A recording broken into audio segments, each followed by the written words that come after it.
thank you so much for joining me today. I know that you have experience working on a distributed team and perhaps experience otherwise and can help us or help everyone listening to this compare and contrast the two. As you know, Atlassian is officially a fully distributed team. I mean, we've worked with remote workers in the past. We continue to be distributed all over the world, but it's something different when everyone is, you know what? Not talking to you right now, Jeff. Q, when you look at this video, start now. Hey, Jeff, great to talk to you. I'm so thankful that you're able to chat with us about lessons learned from working on a distributed team. I am here to learn from you. So to start us off, why don't you just tell us a little bit about yourself? Who are you? What kind of team are you on? What kinds of teams have you worked on? And just set the stage. Sure. Thanks for having me today. My name is Jeff Tillett. I am currently working for Cisco App Dynamics as the Director of Build and Release Engineering. Cool. And my team has been distributed here with App Dynamics almost since I joined the team. We started out as a very small, in the office only IT group. And then as the team grew, we kind of just found our talent everywhere. And so it's been a journey building this distributed team and then adapting and teaching the company as we go into pandemic phase about how to get the most out of the teams outside of the office. And prior to that, you know, I was always working in these scenarios where I wasn't quite at the corporate office. So more of like a satellite location and building that muscle of learning to be a presence for change for good within the organization without having that right there, you know, next to the head honchos at the corporate office feeling. You are exactly who I want to talk to. So not only did you have initial satellite office experience where you were kind of, correct me if I'm wrong, kind of on the fringes because everyone else was at like either a main office or other main offices. And so you had to adapt. But then you moved somewhere else where not only were you co-located, but you grew to the point where your team was distributed, I'm assuming very healthy in that way. And so kind of mentored the rest of the company to do the same. That's pretty cool. You've basically been in every type of role. Absolutely. Yep. Yeah. And in that satellite capacity, I was actually fortunate enough to be working in our support function. So I got to experience the pains and struggles of people that had things going wrong. And then having to help them without being on site with them, and then also changing the way that the department's policies and procedures run to further assist other groups as well, without being close to the decision makers, was a struggle and a learning opportunity, and taught me a lot of valuable skills about working remote. And then within this App Dynamics culture, one of the things that App Dynamics is proud of is our conscious culture and our values-based culture.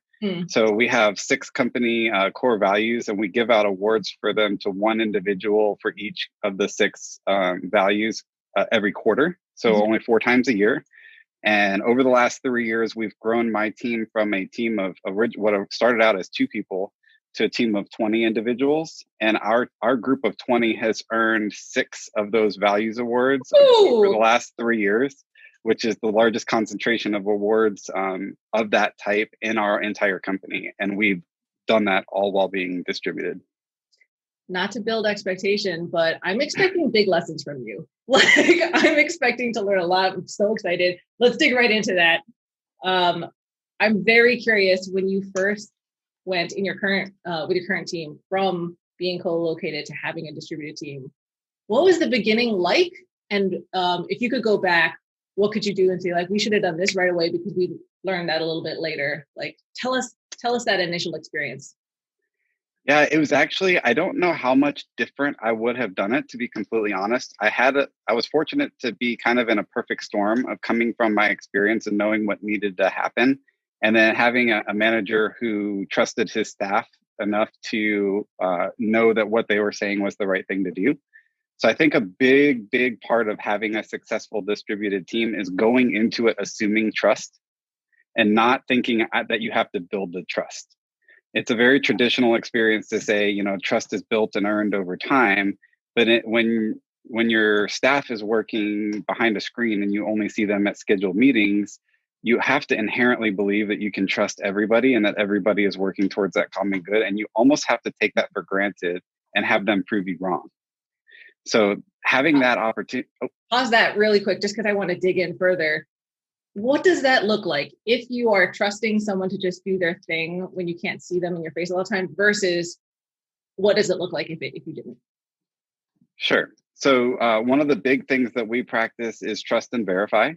So we're not going to just let everybody run off and do their thing completely, like unmonitored, unmanaged, whatever.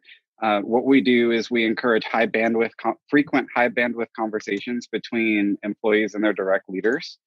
And then we want to make sure that our team sizes don't ever really go above 5 people, in my opinion, because there's only 5 days in a week. And with staff of 5, I can guarantee to have one-on-one time with every person on my staff at least once a day, once throughout that week, once per day. On average, yeah. So that allows me to not just focus on like, what are the high level, like start, stops, continue. What have you started that's going well? What do you need to stop that's not working? And what do we need to continue doing? Or what's blocking you? I don't want to work with my staff fire to fire.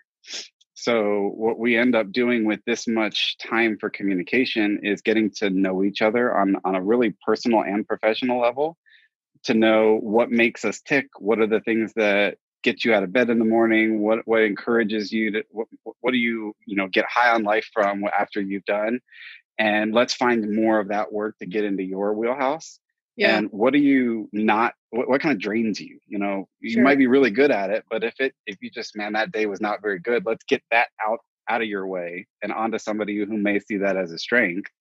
And having all of that time to work with those people and a trusting two-way relationship of honest communication helps that kind of just assume that we're all going to be trusted to use our experiences and our knowledge and our education to make the right calls for the work that we've been assigned without having to run it past anybody first. So part of what I'm hearing too is like, if you're painting a picture of what trust looks like, you aren't having to follow up on all these little things. The conversations you're having are about energy giving, blockers, like helping with resources, big picture stuff, because you're assuming you don't have to talk about all those other things. That's right. Cool. That's a good tip. Okay. I interrupted you from before. You were talking about in early days when your current team initially became distributed, you said trust is paramount both ways. And then you were going to say something, but then I interrupted you. Yep. So at the time that I joined the company, it was a team of 2 working in the systems group at the time. And they were both on premise right there with their supervisor. And I was being brought in as the company's first dedicated Jira administrator, except I was in Dallas. So the rest of the team was in San Francisco. And they were already taking a gamble going distributed on this being their first hire outside of the Bay Area in the IT group. And they were looking to me to show them a better way to work and manage their work inside of Jira. And it was this like perfect, like I said, a perfect storm of what my work and role was and the trust that my manager had in me to know that what I was saying was the right thing. And we just started building that foundation of how am I going to plug in with the 2 people there on site so that we don't skip a beat. I want to zone in on that. I've talked to a lot of customers and they talk about, we have something called the Atlassian Team Playbook, where there are practices of healthy rituals and behaviors to implement to make an effective team. And they're like, we'll implement, oh, yes, that's it. Maybe I saw you at Summit and gave you one of those. Probably so. But I can't tell you how many times people say like, I can't do roles and responsibilities play. I can't do a DAISY decision-making framework. We're too busy on doing this new thing in change management. But really, what you're saying here is almost like the perfect storm of doing something like this is actually to pair with new systems or to pair with something new, because you then won't have to do the double work of learning something else new. Like, I think that's spot on, first of all. And second of all, a great tip for people that think I can't learn how to be a distributed team until I do this tooling system change first. They go hand in hand, and that's a great tip. Okay, I just keep interrupting you. You're saying too many good nuggets. I have to pause. No, that's awesome. Yeah. coming into that role too, it was, here's what worked for me at my last company. And that doesn't always plug in one for one for new organizations. So we started from a basis of what had worked in my experience. But then, like you said, instead of figuring out the tool and then being married to it for life, we set up our framework one, and then, okay, what is working for this group and what's not working? What do we need to adjust? We start the 15-minute stand up every day, and then it's like, well, we could get the same thing with a Jenkins job at running a JQL query and posting it to Slack. Yep. Boom. We don't have the 15 minutes a day anymore. And now we can have more conversations like we were talking about in terms of career development and strengths and all of that, instead of, what did you get done yesterday? I can go look at the board and see what you got done yesterday. Can I ask you a question on that? Yep. How did you know with your team that we're distributed and we're spending so much time just understanding what each other's doing? When was the point where you said, hey, I'm going to assess this situation and I'm going to iterate by just automating and async, catching up on those stuff? So this is where our video platforms are really helpful. When people are looking in other directions during a stand-up, they're not listening to the person on the screen and the meeting's lost its value. Great tip. So you got to then figure out, okay, what value was this intended to bring? First question is, do we still need that value? Because maybe we could work a whole lot of effort into reproducing this in another way. But if nobody's paying attention anyway, then why put that effort in? So is what drove us to having a stand up 5 years ago still relevant at this moment, or is it a time to change? Sure. I wonder too, when you had stand-ups in person, people didn't have their laptops per se. Is that correct? When you did in-person stand-ups? Well, in person being on a WebEx or Zoom, so we're still in front of our computer and easily distracted. But it's good to note that, because product usage or likes, comments, engagements, those are normal metrics. But when people are working from different places and we're all on a video screen, people don't think about what are the engagement metrics there. It's attendance. Or is it engagement and depth of engagement based on our eyes moving? Can you tell that people are slowly pulling back in their facial expression? Yep. That's a good one. Cool. Thank you. Absolutely. Yeah, and it really grew from there. Once we had the three of us down working in a very easy, almost out of the box configuration of Jira, we were able to identify what we needed as a team to grow and work on a lot faster. And it led to us knowing, hey, we have a gap in skill set. We need a DevOps engineer. And that was the fourth person to the team. And we were like, well, the three of us are working great, so let's bring in another person from Dallas. So then we just, as we identify these roles and areas of expertise to dig into, we kind of came out of that thinking, why even bother restricting this to a specific geo? This has worked multiple times for the team already. And it just grew over time to the point that now we're 19 people spread from Bangalore to Ottawa to Tennessee to Dallas to Austin to San Jose to San Francisco. Totally spread. Absolutely.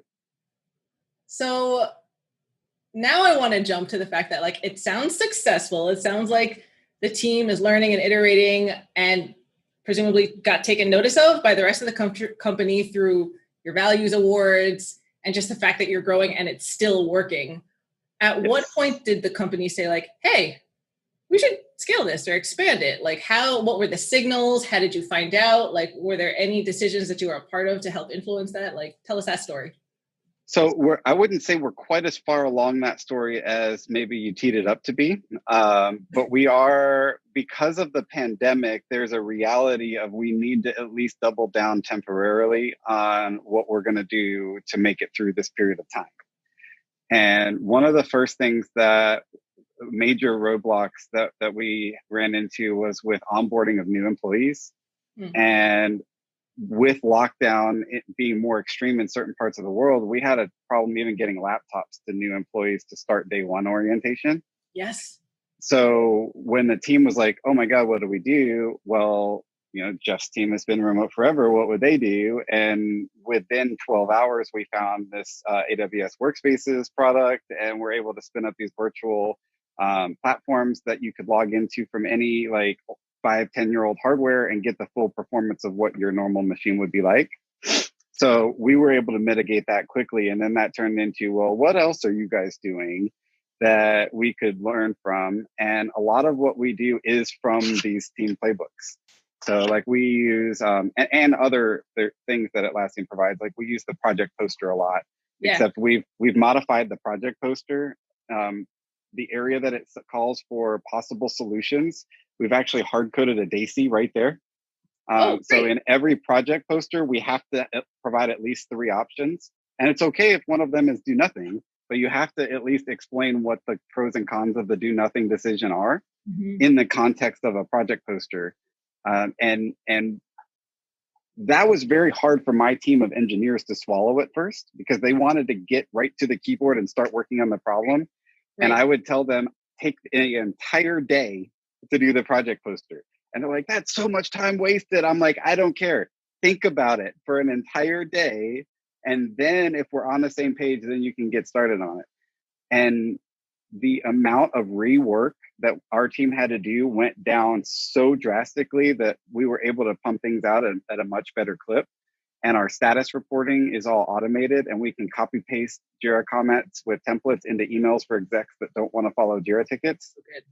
So our project facilitation is just so easy to follow along that nobody ever has to interrupt anybody on our team to find out where they're at with something.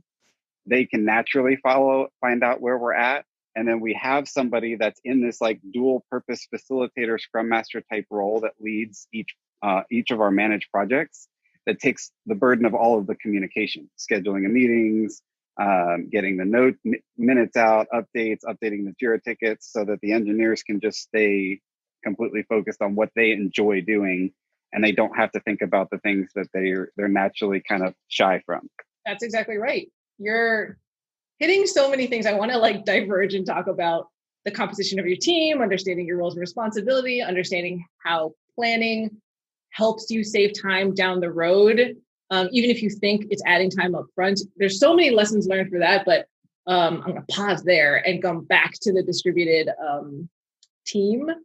There must be some things where you expected it to work fine that you did before, or maybe not you. Maybe someone was new to working on a distributed team and they were just having some difficult adjustment periods. Don't name names, just give us an example of something that might be particularly difficult to either adjust to, or someone had to switch like to a new culture of doing something because they just weren't used to it. So sense of inclusion is hard as a remote workforce. It's hard for a successful remote team. And even a company that's focused on taking care of employees can very easily forget about the people that aren't in the office. And even if that team is highly successful in winning awards, it can still often feel like you're not part of the culture of the company. Yep. And in that vein, somebody new coming into an established group of people that have this radical candor experience figured out amongst themselves virtually, it can be intimidating, and it can seem like a clique to an outsider if you're just coming into that. So one of the things that I try to do right off the bat is make myself available, even if it's not a direct employee. Anybody that is anywhere in my org under any of my managers, I have a call with them right off the bat, and we establish kind of what my philosophies are, what my views on transparency and all of that are. So we get that definition of radical candor up front.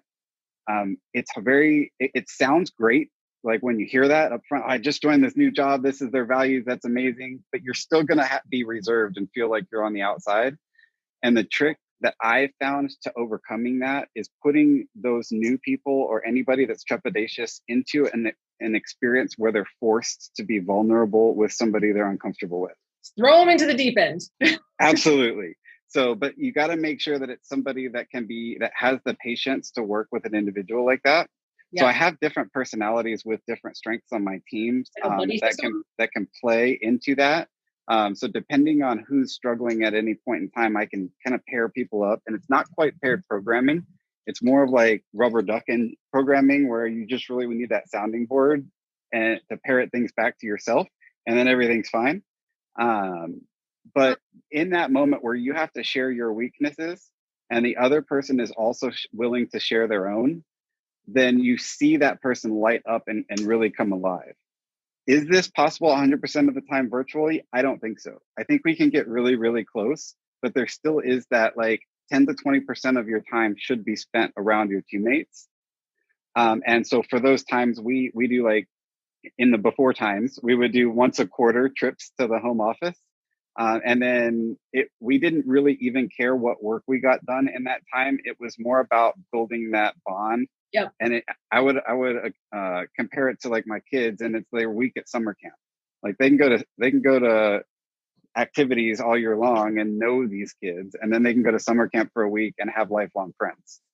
So we'll go to these once a quarter trips and do some team building events, go to some meetings with some customers in person, which is a novel experience for us, and then take that experience and grow and really get best friends for life out of that, because they're people that we've already met on the screen and we already know their names, and it's like meeting a long lost brother or sister, and it just cements it right away, almost on that first in-person trip after working distributed almost every time. So just to say it back to you, you've got individual new people. So that's one type of team member who should be paired up for vulnerability's sake and to just feel connected. And what better way to connect people than vulnerable moments and learning moments? It's still relevant to the business. And then two, even if the paired buddy system, for lack of a better term, is working for a lot of the time, you still need like that other camaraderie among teammates and in a scaled way to everyone else. And so if you can afford during times where everyone can be in the same place, right? As I tread carefully on how to to say that, right? Then that is great too. Or anything where the intent behind it is relationship building over necessarily some kind of shipping a deliverable. Right. So we have onboarded new people since the flight and travel restrictions and everything have been put in place. And what we've been doing to try to account for that is every Friday morning, we have a team coffee hour where there's no work topics allowed. And it's just come hang out, talk, and do whatever. Some people come to that, some people don't. We don't make anything mandatory because we don't want it to force something that's not naturally there. Sure. But then we've also done like every so often we've done like game lunches where, get lunch. If we can expense it, great. If we can't, oh well, but get lunch and we'll all get on this virtual card game or something on our computers and just play a board game together. And there's a lot of great platforms out there for virtual board games. And it's made more about the trivia, like a pub trivia night or something. Yeah. And you get that competition and voices get raised, and then you get that animated real personality that shines through. And it's not the same, but it still reaches that same intent a lot of the time. For curiosity's sake, you mentioned not everyone comes to the coffee time in the morning. Do more people come out for the games or trivia, or if they don't, so more come out to that. Is it because of the type of activity, or how should people play around with social activities? Yeah, the come and goes, we do that at a company level now too, and I found that they're great for people that would usually be going to happy hours or not going home to their family or taking their kids to soccer practice after work. Like if you're that personality, you're probably not attending meetups or doing those sorts of low-key social activities anyway. But if you miss that, then those people show up in droves. The board game kind of thing, I think you have to be very intentional around how you deliver that program. We do it right in the middle of the workday, usually right off lunch, so that it almost forces it to be a block on your calendar that somebody else can't take for a meeting. So then it's like, yes, I don't have to have a meeting from 2 to 3 o'clock today. I get to go play board games instead. And who doesn't get excited about not having a meeting? Sure. I want to go deeper on this too, but I'm cognizant of time. I'll pause on that topic and give you a little bit of an open floor. If there are a lot of people, Atlassian included, that want to learn, like, what are things that they should keep in mind if they're new to this, or even if they've done this for a long time, there are things that you kind of forget about once you get into your own rhythms of ways of working. What would your advice be to anyone that's looking to strengthen the way that they work on a distributed team? I think for most people, they're looking at distributed teams as a brand new idea.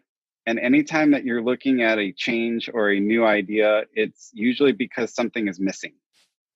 And I think that a very natural thing for people to do is when something is missing, whether you realize it or not, you want to fill that space with something else. So whether or not we all realize it, in this age where we're not going into the office and we are working distributed, we're missing a human connection. Mm-hmm. And we're going to fill that with something. If we don't be intentional about filling that with something designed to put that human connection back, then our brains are going to start filling that with stories that are completely made up and filtered by our own experiences and retaught through the lenses of social networks and the bubbles that we grow to live in this isolated way.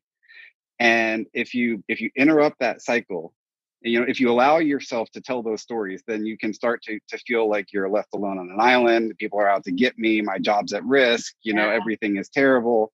But if you interrupt that cycle and you intentionally realize what's missing and put it back, then you take away that opportunity for our brains to run away with themselves.